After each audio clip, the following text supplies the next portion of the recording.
हरखाब बोथोरनि गाज्रिनि जेंनाजों मोगा-मोगि जानांनायनि जाहोनाव इउबिपिअनि 11थि बोसोरसालिया जथुम्माखौ गेजेर ससेयावनो दोनथ'नाय जाबाय। कामरुप जिल्लानि जाजिखना जारखना माइनाव फोथाराव सानथामनि मेहेरगोनां हाबाफारिजों खुंफुंजानाय खौसेथि बर' सुबुं आफाद एबा इउबिपिअनि 11थि बोसोरसालिया जथुम्मानि माखासे हाबाफारिफोरखौ अखा हानानै जायगाफोरा गाज्रि थासारि जानायनि थाखाय आद्रा थाबावनाय हाबाफारिफोरखौ दोनथ'नाय जाबाय।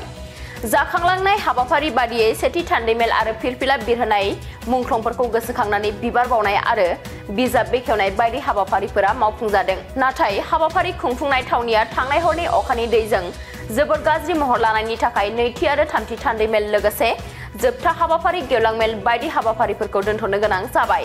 सम आरो बोथोरा मोजां जाफिनोब्ला आद्रा थानाय माखासे हाबाफारिफोरखौ बे थावनियावनो लाफिननाय जागोनखौ फोरमायदों इउबिपिअनि गाहाय नेहाथारि पीताम्बर ब्रह्मआ। जोङो खौसेथि बर' सुबुं आफादनिफ्राय जोबोद दुखुयै फोरमायनो गोनां जादों जे जोङो सानथामनि हाबाफारि लानानै 7, 8 आरो 9 जानुवारि 2025 हाबाफारिखौ जों लादोंमोन। गिबि साननि हाबाफारिया खोब गाजा गोमजायै जालांदों मेहेर गोजाङै। मैयानि हराव खोब गिदिर अखा हानायलाय गासैबो जोंनि थान्दै थाग्रा केम्पफ्राव दैजों बुंजोबनानै बेयाव खुनु थान्दैया थानो हानाय मोनसे परिबेस दा गैया। जोङो दिनै नैथि साननि हाबाफारि फिरफिला बिरहोनाय आरो बिजाब बेखेवनाय बे हाबाफारिखौ जोङो खुंफुंबाय। जिहेतु थान्दै बादायाव थान्दैफ्रा थानायनि खुनु परिबेस गैला, लोगोसे जि संनाय खावनायनि जायगामोन जानाय लोंनायनि थाखाय जि बेबस्था खालामदोंमोन बेयावबो दैजों बुंफबनानै खुनु परिबेस मोनसे गैला।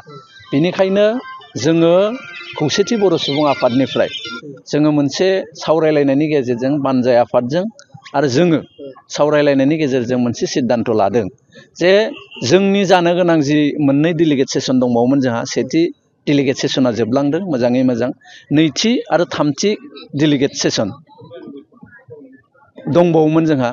बै डेलिगेट मोननै सेसनखौ जोङो सानसे नैबे ओनसोलावनो जोंहा बानजाय आफादा फोरमायदों, जिहेथु सानथामनि हाबाफारिमोन बिथांमोना जोंनि डेलिगेट मेलखौ जोबनो हायैयाव बिथांमोनहाबो दुखु फोरमायदों आरो बिथांमोनजों सावरायलायनायनि गेजेरजों मोनसे सिद्धान्त जादों जे सानसे स्पेसियेल डेलिगेट सेसन बे जायगायावनो बिथांमोनहा थाम-थिम खालामनानै जोंनो होगोन आरो बे डेलिगेट सेसनखौ जोङो दिनै 11थि बोसोरारि जथुम्मानि जि डेलिगेट सेसन बे सेसनखौ बै सानसेनि हाबाफारि लानानै जोङो फोजोबगोन जोंनि सावरायलायनायखौ। बेनिफ्राय जिहेतु गाबोन गेवलां मेल मोनसे दंमोन, जोङो गेवलां मेलखौबो खोब दुखुनांथाव, जिहेतु फिल्डआबो बेबायदि खुनु परिबेस गैला, बिनि थाखायनो गाबोननि गेवलां मेलखौबो जोङो केन्सेल खालामनो गोनां बाध्य जाबाय। अब्ला जेबो हाबाफारि जोंना दिनैनिफ्राय गासैबो हाबाफारिखौ जोङो केन्सेल खालामबाय बेलासिनिफ्रायनो। थिगे गासैबो रायजो राजाफ्रा जिहेतु अखानि बोथोराव जोंखौ जिबायदि मदद खालामबाय, नैबे ओनसोलनि रायजो राजाफ्रा जिबायदि अखा सिजानानै अखा सिं सिं जिबायदि बेबस्था जोंनो खालामनानै होबाय आरो जोङो नैबे ओनसोलाव जों नायजोबदों, जोङो एकोमोडेट खालामनो हानाय माबाफोर इनफ्रास्ट्राक्चार दं नामा जों नायदोंमोन, खिन्थु खुनु इनफ्रास्ट्राक्चार जिहेतु नैबे ओनसोलाव गैया खाथि खालायाव। आरो गुणोत्सब जाबाय थानायनि थाखाय फरायसालिफोरखौबो गंफा गंनै दंमोनबाबो जोङो बेफोरखौ बाहायनो हानाय मोनसे अबस्थायाव गैया। बेनिखायनो जोङो नैबे सेसनखौ बेयाव दोनथ'नो गोनां बाध्य जाबाय।